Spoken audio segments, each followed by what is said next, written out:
Let me ruin the Bible for you in under 5 minutes. Around 600 BCE, Hebrew scribes in Babylon finally started writing down their ancestor stories, remixing centuries of Mesopotamian myths into the world's most famous anthology.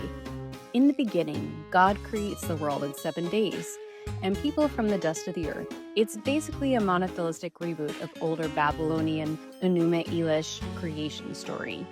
Then, a talking snake tricks the first couple into eating forbidden fruit. Almost identical to older Mesopotamian tales about eating forbidden plants, a woman made from a rib, and a serpent that robs humanity of immortality. God punishes everyone forever for learning things. Morally, not a great start. The first kid kills his brother, and civilization begins its long streak of bad decisions. Then comes Noah. The world's gone bad, so God decides mass drowning is the solution? It's straight out of the Epic of Gilgamesh, even the bit where the boat lands on a mountain and the hero releases birds. Everyone drowns, but don't worry, Noah's kids repopulate the earth, which raises some awkward genetics questions. Fast forward to Babel. Humans try to build a tower to heaven, basically a Mesopotamian ziggurat. God hates competition and responds by inventing language barriers. Thanks for that. Enter Abraham. God promises him a nation, then tells him to murder his own kid to prove loyalty. Solid family values. His wife Sarah gets handed off to kings to save his own neck, and his slave Hagar is forced to bear his child, until his wife gets jelly and they exile her into the desert, where God sends an angel to clean up the mess.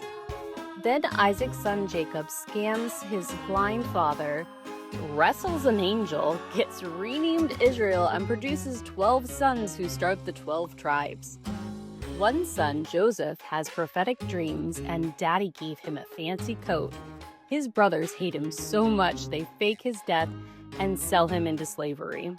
He ends up running Egypt and saving them from famine, which is straight out of an Egyptian wisdom tale, the story of Sinhue. Then everyone's favorite, Moses. It starts with a baby in a basket, borrowed from the original legend of Sargon and Akkad. Moses grows up, kills a guy, meets God in a burning bush, and demands freedom for the Israelites. He performs some pretty wild wizardry with the plagues that are straight out of Ipuwer papyrus that predate the Bible by 1,000 years. Once free, the Israelites wander 40 years, complaining nonstop, and get the 10 Commandments, which are half about protecting God's ego, half about protecting man's property, and missing most of what we now call ethics. When they reach Canaan, God commands total extermination of every man, woman, and child. Joshua blows a magic trumpet and the walls of Jericho collapse. Pretty sweet superpower. Now we enter the soap opera drama.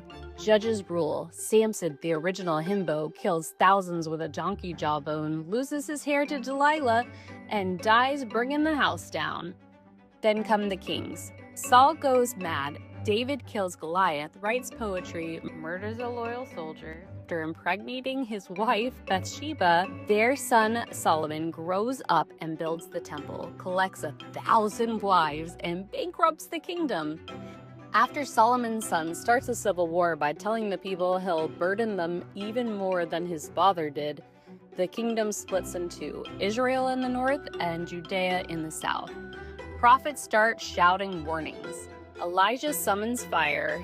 Elisha summons bears to maul 42 youth for calling him a bald head. Isaiah predicts peace. Jeremiah cries a lot. And Ezekiel has a trippy vision of a fiery chariot with wheels covered in eyes. By the Persian period, influenced by Zoroastrianism, the scribes write down ancient stories and reshape their old stork god Yahweh into the one and only God, adding angels and demons, heaven, hell, and a final judgment. Finally, Cyprus of Persia lets them go home. They rebuild the temple and rebuild the wall, and the story ends, not with salvation, but with a weary nation still waiting for deliverance that never quite arrives. Christian editors reshuffled the order, so it closes with the prophet Malachi promising Elijah's return and teeing up Jesus as the sequel. And that's the Old Testament, a morally horrifying remix of Mesopotamian myths, Egyptian folktales, and Canaanite war songs, rewritten by exiles trying to make sense of loss.